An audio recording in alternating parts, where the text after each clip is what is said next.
Hey everyone, and welcome to the very first Top 10 episode here on Every Day is a Story All Its Own. Well, it's the holidays and we're posting this on Christmas Eve. So we decided to make our first Top 10 list, my 10 favorite Christmas movies. So I'm going to talk about them in no particular order, and for each one I'm going to talk about a couple of story fundamentals that we've been talking about here on the show and will continue to talk about that you can keep in mind while you're watching them. So grab a silly Santa hat if you've got one, and it's time to tell some Christmas stories.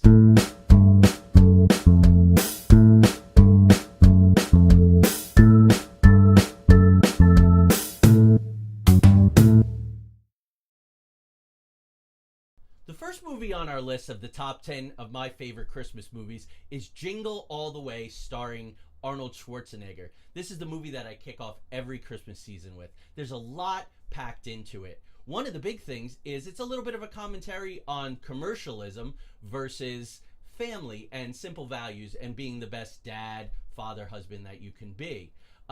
It's also a great story about a guy coming out of his comfort zone. So Arnold Schwarzenegger's character is a very successful businessman, but he's got to go out and he's got to get this toy. It's the hot new toy of the season, the Turbo Man action doll, and he's got to pick it up for his son. Now, he forgot because he was busy being a businessman. He also doesn't show up for his son's events. He works late a lot. It's what he does. It's his passion, and it's at the expense of his family. So he has to go out. He's forgotten it's Christmas Eve, most popular toy in history, and he has this great adventure trying to get this toy. Now, because of Schwarzenegger, and he is the quintessential action hero, he winds up actually, through a bunch of funny circumstances, being Turbo Man. And we really kind of understand, well, what is a hero and what does it mean, and what do we go out of our way to do for people, and what are the simple things versus the more complex things. Sinbad is a great foil in this. He's an angry postman who's also trying to get one for his son. He gets into some hijinks. There's also Phil Hartman, who is a single dad, divorced, and he's kind of making his way through all of the women in the neighborhood, and he's trying to get Arnold's wife in his absence while he's hunting things down. So the stakes are raised. There's a lot of really interesting moments, and it really tackles, well, hey, what is a hero? The second film on our list is Christmas with the Kranks. Now, this is based on a 2001 John Grisham novel called Skipping Christmas. Now, the big thing in Christmas with the Kranks, which stars Jamie Lee Curtis and Tim Allen, is that the circumstances change. So these two characters, for years and years and years, have hosted the Christmas Eve party in their neighborhood. They put Frosty on the roof every year like everyone else does. They order their tree from the Boy Scouts. Nothing changes until their circumstances do. Their oldest and, well, their only child goes off to the Peace Corps, and so they're left home alone for Christmas. So what they decide to do is take a Caribbean cruise, which just upsets the neighborhood. It upsets the balance of everything. And again, we have it here where circumstances change and everyone's uncomfortable, so some decisions have to be made.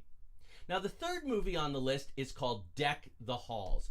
Now, this one is also a change of circumstances. Someone new comes in, Buddy Hall, played by Danny DeVito. You see what they did with the title there. Matthew Broderick, who lives in the neighborhood. He's the town eye doctor, and he likes everything just so. Christmas is super important to him, all of his traditions. Well, he wants a deck Buddy Hall, hence the name of the film. Well, anyway, they get into a bunch of skirmishes. There's a lot of obstacles. The stakes keep getting raised. Their wives are embarrassed. Their children are embarrassed. And Buddy has a simple dream. He wants to put so many lights on his house that it can be seen from outer space. So even outlandish dreams like that, as long as they're tied to a person having dreams, want to better themselves, get out of themselves a small life and get into something bigger, then it works as far as a story. It's a great main problem with the foil of change versus newness and coming to some compromises.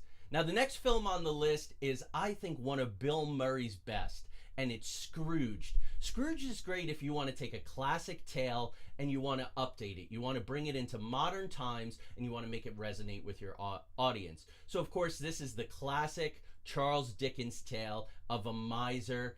In this case, Bill Murray is the president of a broadcast network, and he decides that they're going to do a live taping of Scrooge starring Buddy Hackett on Christmas Eve. Make everybody work, get the sponsors in. His advertising is meant to scare people to death.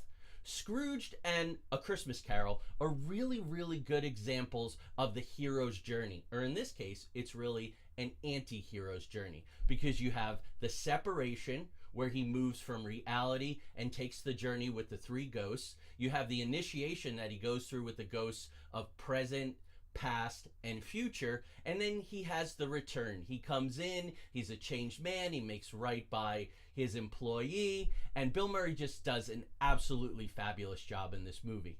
The next movie is It's a Wonderful Life, the Frank Capra classic starring Jimmy Stewart. Now this one is interesting too, because this isn't a stranger in a strange land. That's what Jimmy's character George wants to be. He wants to shake the dust off this crummy little town, as he says in the movie, and he wants to go. He wants to build bridges a mile long. He wants to build skyscrapers 100 stories high, and he never gets the chance to do it. So in George's case, the story device we have here is him looking at life if he didn't do all of the little things that add up to the big value that he has for his town of Bedford Falls. His brother goes off and becomes a war hero. One of his friends goes off and becomes a captain of industry. And he feels like he's stuck at home in his father's saving and loan, fighting a fight that he's constantly losing. He has a family, he has the woman of his dreams, but he's not fulfilled. And it really brings him to the end. It really brings him to a crisis until he has the chance to look at it and realize that all those little things, that is what makes a hero.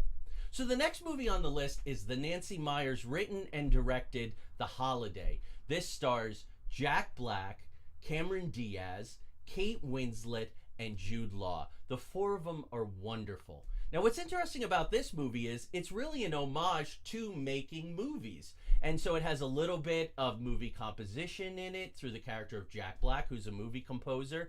It also has the essentials of a romantic comedy.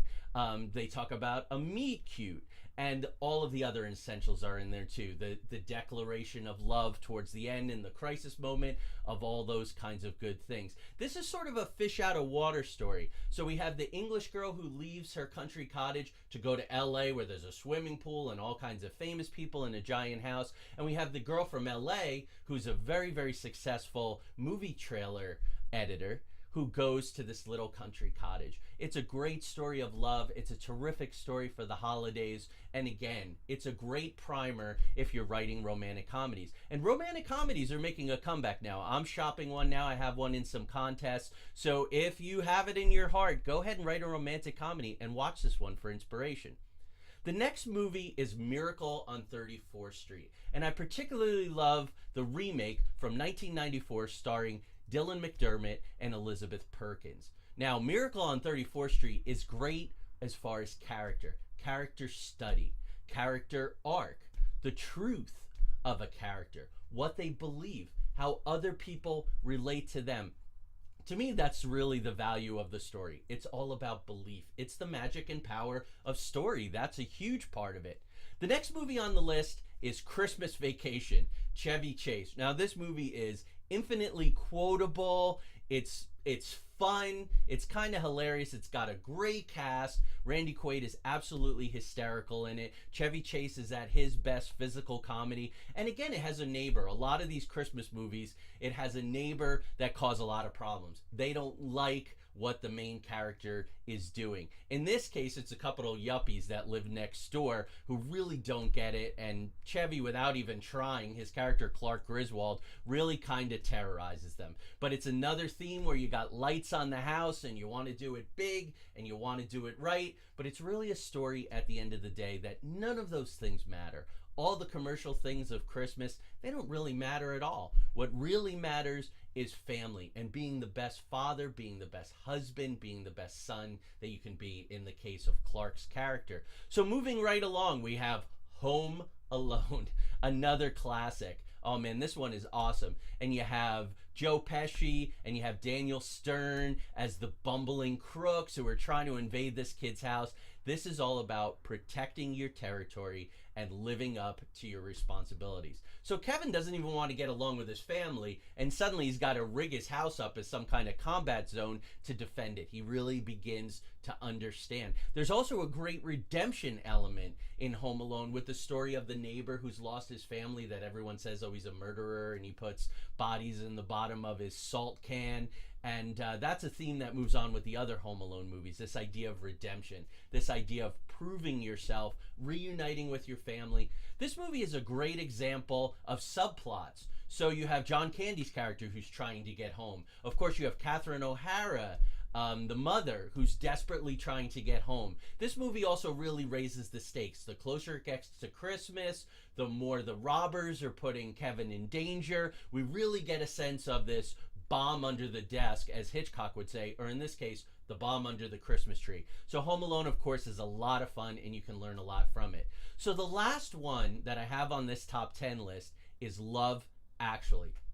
I absolutely adore this movie. Great ensemble cast. So if you want to do a piece where you have an ensemble cast, everyone is taking the collective journey. Love Actually is a great way to go. It really has a terrific Christmas sentiment. What I really love about this is in the last episode, I talked about the character continuum and how you use the different characters on the continuum in order to illustrate an abstract theme. Now, in this case, as the title suggests, it's love. So each one of the characters, their journey shows us something about love. They don't talk about love really at all, other than Hugh Grant's opening monologue. It's all shown to us like great storytelling should be. So we have those who are deeply in love with people that they'll never be with. There's family love. There's a widower who's trying to get over the love of his lost love and move on to somebody new. There's young love. There's old love. There's people who just meet. There's casual sex. There's adulteresses and temptresses. There are women who feel like in raising their family they're not attractive, and their husband's minds and their eyes are wandering, and so they're doing different kinds of things, and the husband has to make a decision that what is at home is very, very important, and he's missing out on something. So you have all different kinds of love. You have love that's really hard to manage, like the love of a secretary and the Prime Minister of England. So those are the stories. Those are the top 10, my favorite 10 Christmas movies. I watch them year after year with my family. I always get something new out of them. When we come back next time, we're going to be looking at more of the 3 threes that we're going to share with you and finish that up. We have some more top 10 lists coming up. We have an episode on dealing with doubt as creatives and a lot of other really good stuff coming up. So have a very Merry Christmas. Have very, very happy holidays, and we'll see you soon. And remember, keep telling your stories, because every day truly is a story all its own.